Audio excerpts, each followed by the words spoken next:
Hey guys, it's Rebecca Smith with Help for Homeschool. I want to talk today about complaining and arguing from your kids.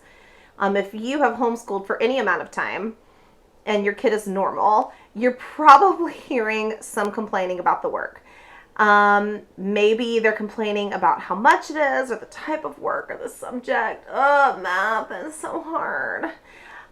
I promise I hear it all every day. I don't think a day goes by where all of my kids don't complain at some point. And I want you to know that some amount of that is normal. I think there's this mythology in homeschool land that if you pick the right curriculum, your kids will be super happy and will never complain. They'll never argue, they'll never complain, they'll love it. They'll love homeschooling and they will want to do everything. And guys, that's just not true. That isn't something that really happens. Kids complain. Even if they enjoy stuff, sometimes they complain. I have one kid loves the park. Every time we go to the park, the kid complains that we're going to the park. We get there and he has a great time. Should I stop going to the park because he complains? No, I shouldn't stop going to the park. And the same is true for school. Your kid may complain about math.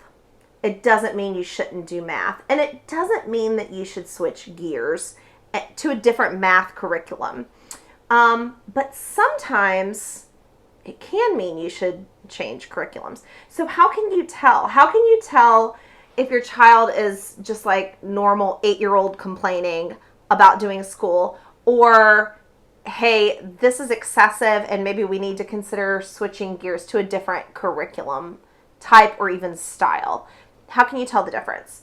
I would say normal complaining about things that they have to do every day is fine as long as they are able to do the work. So if they are complaining about math and then really not able to do their math, then you probably do need to shift gears. You need to move backwards. You need to move on to a different type of math or a different math curriculum. But if they are able to successfully do the work, then you're probably okay with what you're doing. Another question is, are they doing too much work? If you're coming from a brick and mortar classroom, an actual school, your kid has probably been doing many hours of work every day, going to school for about 7 hours, then coming home and doing homework. Homeschooling doesn't take that long.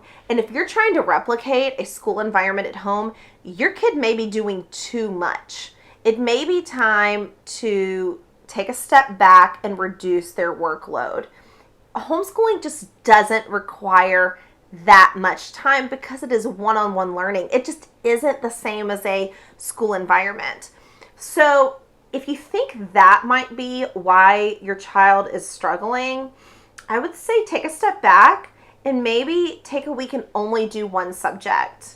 Take an hour. We're only going to do school for 1 hour, and then slowly add in more time until you see at which point they're breaking. At what is too much for their age. In kindergarten and first grade, honestly, more than 30 minutes to an hour and a half of work, of like formal sit-down work, may be too much for them.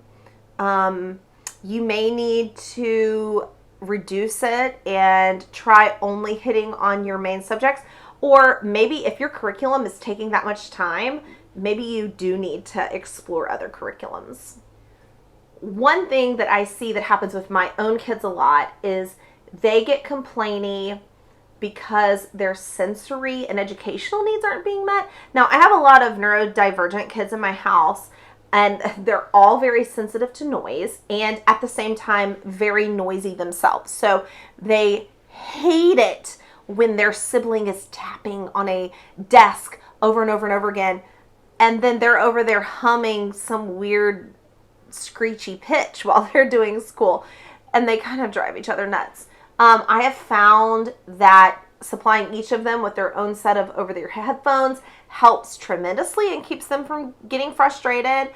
Having them listen to audiobooks instead of have me read to them helps, because when I'm reading to them, I have other children interrupting constantly, but when they're listening to the audiobook, it's not being interrupted. They remember it better.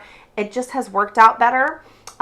Maybe your kid has SPD or they're autistic or they have ADHD and they just need more moving time. Maybe you need to take more breaks and let them get some exercise outside. Let them do an exercise video on YouTube or just run around or bounce or swing or whatever. Maybe that needs to happen. And of course, just like with like regular parenting, make sure they're eating well, make sure they're sleeping well, all of those things. But after you've exhausted all of these options, there's only so much you can do to help your child. And at some point, they may just need an attitude adjustment about school. You may just have to say, look, I'm sorry that you're crying about language arts every day. I understand that it's a lot of writing and it can be frustrating, but we do have to do this. It may not be your favorite thing, but sometimes in life you have to do things that aren't your favorite thing. So we're just going to do it, and I want you to have a good attitude, please. You model a good attitude. Help them learn to have a good attitude too about school. I promise you, it is okay if your kid complains sometimes. It does not mean that you're a bad parent, and it does not mean that you are doing a bad job of homeschooling. It does mean that your kid is pretty typical. I think the worst, honestly, I'm going to be honest, I feel like around 7 or 8, kids get so complainy. And then it kind of gets better, and then it seems to get worse again around like 11 or 12. They get really complainy again. It kind of comes and goes in waves. But anyway, I hope that this helped you. If you have another solution or another tip that I didn't think of on how to reduce complaining in your kids, please comment below because I would love to hear it. I definitely still struggle with this a lot. We had all kinds of tears today about math from one of my kids and another one about language arts. So it happens. Anyway, please subscribe to the channel. It helps us out. It helps us keep making content. And also comment below. I'd love to know some other topics you would like for me to discuss with you. Have a great day. Happy homeschooling.